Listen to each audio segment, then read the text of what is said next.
Llevábamos poco más de un año juntos cuando la telaraña empezó a apretarse de verdad. El dinero comenzó a irse, ya no en pequeñas cantidades, sino en verdaderas fortunas. Al principio, eran pedidos sutiles, préstamos para una inversión prometedora, para una oportunidad de negocio que, según él, no podía dejar pasar. Me convencía con gráficos, con proyecciones, con la promesa de un futuro financiero brillante para los dos. Yo, con mi experiencia en leyes, debería haber visto las señales, pero el amor, o lo que yo creía que era amor, me cegó. Le transfería sumas considerables, sin cuestionar, creyendo cada palabra que me decía. Pero esas inversiones nunca daban frutos, y los pedidos se volvían más frecuentes, más urgentes. Empecé a verme endeudada. Mis cuentas bancarias, que antes eran sólidas, comenzaron a vaciarse. Me quedaba mirando los extractos, sin entender cómo el dinero desaparecía tan rápido.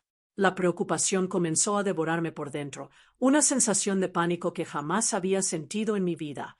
Y después vino el aislamiento. Me fue alejando de mis amigos, incluso de mis propios hijos. Siempre tenía alguna excusa para que no fuera a reuniones, o me criticaba por pasar tiempo con otras personas. Ellos no te entienden, Isabella. Solo yo te entiendo, me susurraba al oído. Para evitar discusiones, una y otra vez, cedía. Sin darme cuenta, me fui quedando sola, dependiendo de él para todo. Las sospechas empezaron a aparecer como fantasmas. Mensajes extraños en su celular, salidas misteriosas. Lo enfrenté, y él lo negó todo. Me acusó de ser una celosa, una insegura. «Estás loca, Isabella», me gritaba. El dolor de la traición era insoportable, pero la duda que él sembraba en mi cabeza era aún peor. Y entonces empezó la agresión verbal. Se mostró tal cual era. «Vieja, inservible, ridícula, ¿quién te va a querer aparte de mí?». Sus palabras eran cuchillos que destrozaban mi autoestima, mi dignidad. Lloraba, pero a él no le importaba. Me miraba al espejo y veía a una mujer apagada, envejecida, con sus palabras retumbando en mi mente, convenciéndome de que no valía nada.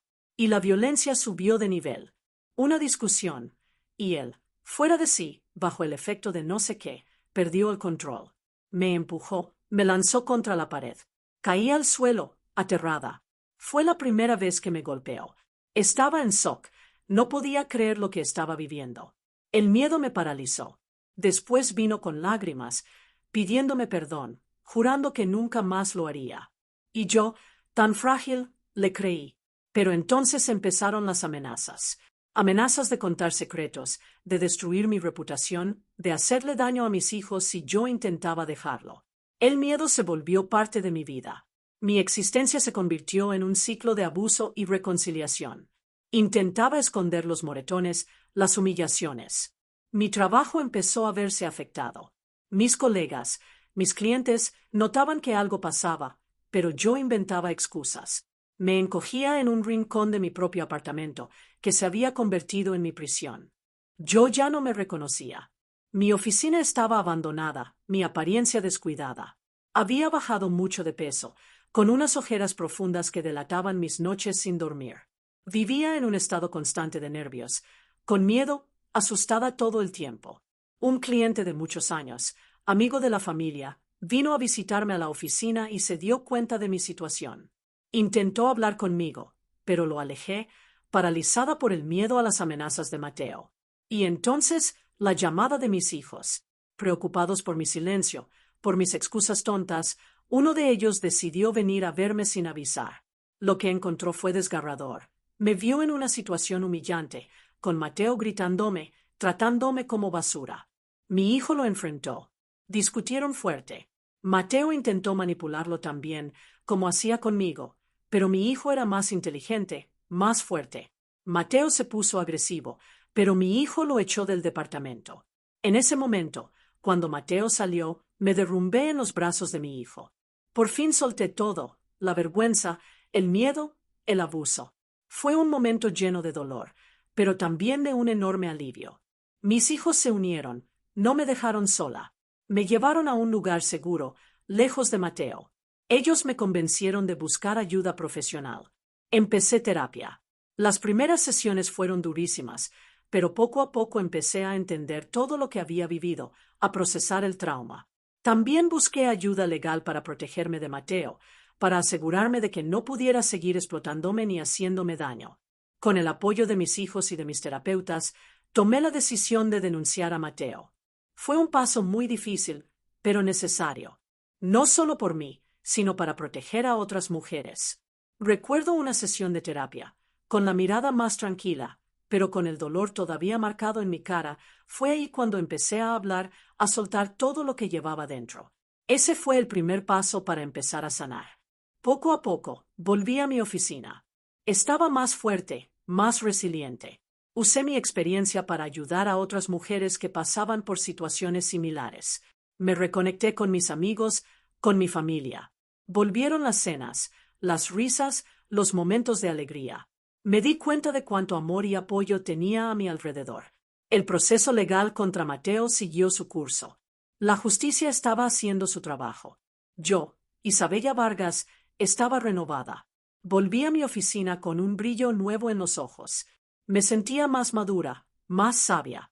Me convertí en una voz para las víctimas de abuso. Recuerdo estar de pie, en un escenario, en una conferencia sobre violencia contra la mujer. Estaba elegante, segura de mí misma, y mi voz sonaba fuerte y firme. Y dije, soy Isabella Vargas. Y sobreviví. Sobreviví al abuso, a la manipulación, al dolor. Y estoy aquí para decirles que la edad no define tu vulnerabilidad ni tu fortaleza. El amor no duele. El amor no humilla. El amor no encierra. Si tú estás en una relación donde el miedo es constante, donde tus palabras son silenciadas, donde tu dignidad es pisoteada, quiero que sepas que no estás sola. Hay ayuda. Hay salida. La primera y más difícil batalla es reconocer que estás en peligro. La segunda es pedir ayuda. Y la tercera es creer en tu propia fuerza para empezar de nuevo. No te avergüences. No es tu culpa. La vida es un regalo precioso, y tú mereces vivirla con respeto, con amor del bueno y con la libertad de ser quien realmente eres. Levanta la cabeza. Tu voz importa. Tu vida importa. Tú importas. Mi voz resonó fuerte, y al mirar a las personas en el público, vi esperanza en sus ojos. Sonrisas llenas de fuerza y determinación. Mi camino no fue fácil, pero me convirtió en la mujer que soy hoy, una sobreviviente, una voz, una mujer que encontró su fuerza en medio del dolor y de la superación. Hola a todos. Sean muy bienvenidos. Es un placer tenerlos aquí para una historia más que, estoy segura, va a tocar el corazón de muchos. Antes de empezar, quiero saber desde dónde me están viendo. Déjenme en los comentarios su ciudad y su país. Me encanta saber de dónde son las personas que escuchan mi historia. Ahora, prepárense y quédense hasta el final, porque mi historia les va a sorprender. Dejen su like, porque eso ayuda a que más mujeres puedan ver mi historia, la historia de una mujer que, como tantas, se vio atrapada en una telaraña, pero encontró la fuerza para liberarse. Vamos. Recuerdo ese día como si fuera hoy. Mi despacho en Madrid, un lugar que construí con tanto esfuerzo y dedicación, era mi refugio, mi reino. Yo, Isabella Vargas, abogada reconocida, estaba allí, metida entre documentos, como siempre. Mi vida era organizada, predecible, lo confieso, bastante solitaria. Mis hijos ya eran adultos, con sus propias vidas, y mi matrimonio con el juez había terminado hace años, sin grandes dramas, solo la certeza de que el amor se había acabado. Entonces, la voz de Ana, mi secretaria, sonó por el interfono. Doctora Vargas, el señor Mateo Silva está aquí para la consulta agendada. Le dije que pasara, sin imaginar que esa simple frase lo cambiaría todo. Cuando él entró, la sorpresa me golpeó. Un chico, de unos 28 años, con un encanto que se notaba desde lejos.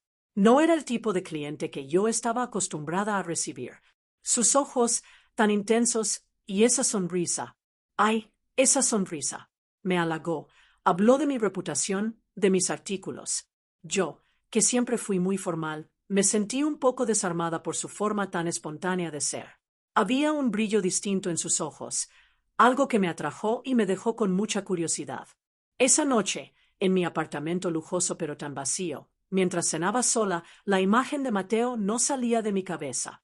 Miraba las fotos de mis hijos, recordando mi pasado, mi matrimonio sin pasión. Sí, era una mujer exitosa, pero había un vacío que mi carrera no llenaba. ¿Hace cuánto no siento esta chispa, este interés? Pensé.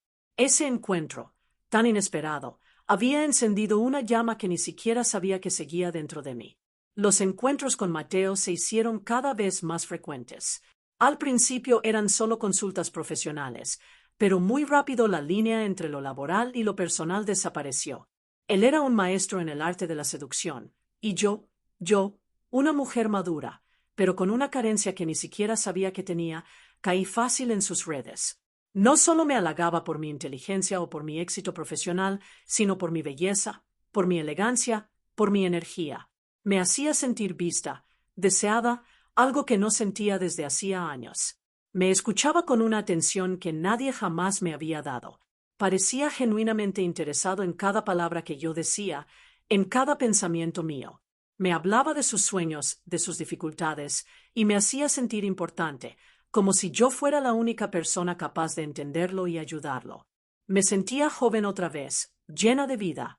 Mi rutina cambió, mi forma de vestir también. Empecé a sonreír más, a vestirme más ligera, a permitirme soñar con un futuro que ya creía que no existía para mí. Mis hijos notaron el cambio. Recuerdo una llamada de mi hijo mayor preguntándome por ese brillo nuevo en mis ojos. Yo esquivé el tema, pero la emoción se notaba. Mateo empezó a pasar más tiempo en mi apartamento.